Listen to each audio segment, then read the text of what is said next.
I don't know if you saw, but KY3 reported one of their On Your Side investigations. They had reported that not all candidates on Camden County Sheriff ballot have a valid post license. This was from Marina Silva. Did you see that report? I did see that. So the On Your Side investigation in Camden County shows not everyone who filed for the sheriff's race meets the qualifications. The current Camden County Sheriff, Tony Helms, he apparently contacted KY3 to start up this whole story. That throws up a big red flag for me. Why would he do that?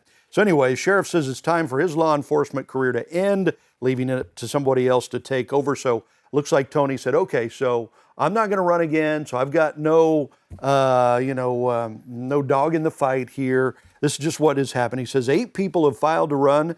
Missouri law requires a valid peace officer license at the time of filing.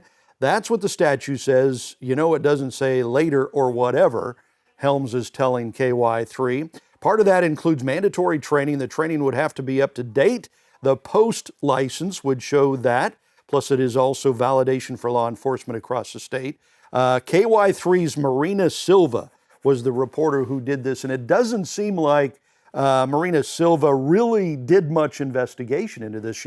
It seems like she just took Sheriff Helms' word for it and ran with the story. It says she looked into the current status of the 8 candidates, and they put a list together of those who are valid, those who are invalid, and as Sheriff Helms says, the rules are rules, but they should be checked. Again, he's kind of he kind of sounds like he is the story here. But then a couple of the candidates came back and said, well, wait a minute here. I checked and our status is up to date. You had Brian Butts providing a response, and you also had Greg Sellers providing a response. Yeah, and one thing I thought was interesting, you alluded to what Sheriff Helms had said. He actually went on to say that he's decided to retire, and if you watch the report, it kind of makes it look like what an amazing tenure, and for him, all the hard work he's done, it's time to pass the baton. In 35 plus years, it's time to retire, he said. I thought it was very disingenuous that he said, let somebody else come in and fight with all this. It's been my pleasure, said laughing, not very sincere. So as you alluded to, after some were called out in this, Phil Cannon was valid, Jimmy Brashears, ironically enough, part of the Tony Helms administration, and I would call it good old boys club, currently in Camden County, valid. Jeffrey Beecham, valid. Josh Butterfield, no record found. Patrick Cochran, inactive. Christopher Edgar, valid. Greg Allen Sellers, inactive. And the big one, Brian Butts, expired. So I looked at Brian Butts for Sheriff's Facebook page, and on Wednesday, March 27th, Brian, not holding back, he clapped back. He went on to say, I'm incredibly disappointed that someone who I consider a brother and a friend would stoop to such a low level, like a mini Joe Biden, and use the media to falsely attack my character for political gain. I am not, however, surprised. The current makeup of the Sheriff's Office has proven on multiple occasions they're willing to blatantly violate citizens' civil rights for personal and political gain.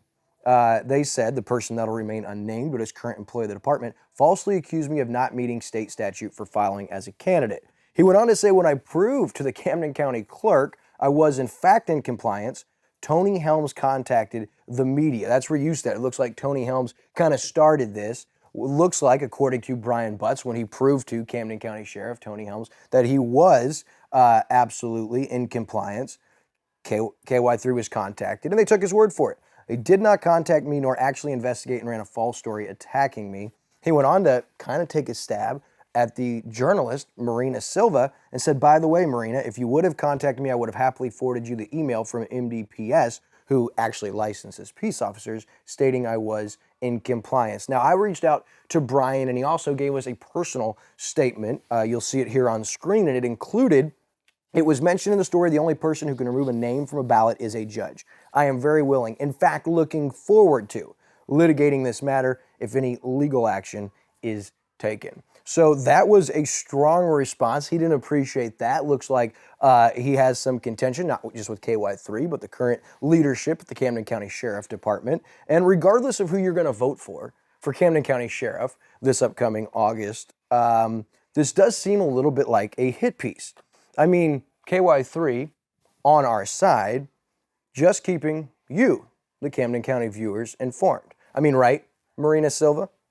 Well, maybe we ought to be asking the question, are you really on Camden County's side? Because I don't see any coverage on KY3, Uncle Chris, from Camden County Detective Michael Hutzler's, his former detective, Michael Hutzler's Class D felony case. You know, the one where a former Camden County deputy is charged with witness tampering in a felony case.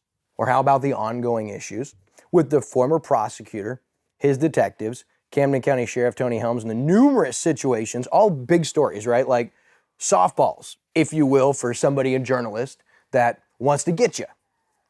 Well, for those, on our side in Camden County, those are stories we take, we run with.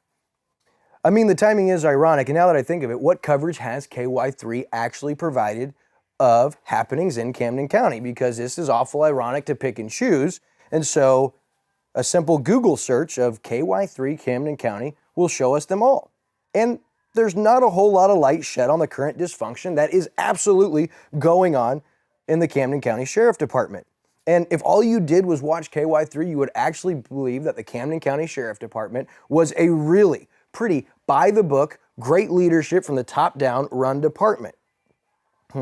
So, I don't know. You guys tell me. Maybe KY3 is just doing their diligence and being good journalists and being on our side. And if that's the case, I'm eager to see the coverage that follows and ensues on all the leads, the investigation, the reports, and the proof of the ongoing stuff that we're sending KY3 and Marina Silva to see if they follow. Because with a reach as wide and resources as deep as KY3, I sure would hope that them and Marina Silva are in fact on our side. But at this point in time, Chris, that's the question I ask. Are KY3 on our side? Because this seems very, very choosy, very selective. And it doesn't seem, as you said, to have a lot of merit, a lot of investigation, or even reaching out to the individuals that were listed to give their side. And Brian Butts replied, and Greg Sellers also replied to his Facebook, and looked like he actually admitted, so he was short a few things, and he looks like he's taking care of that. Yeah, it does.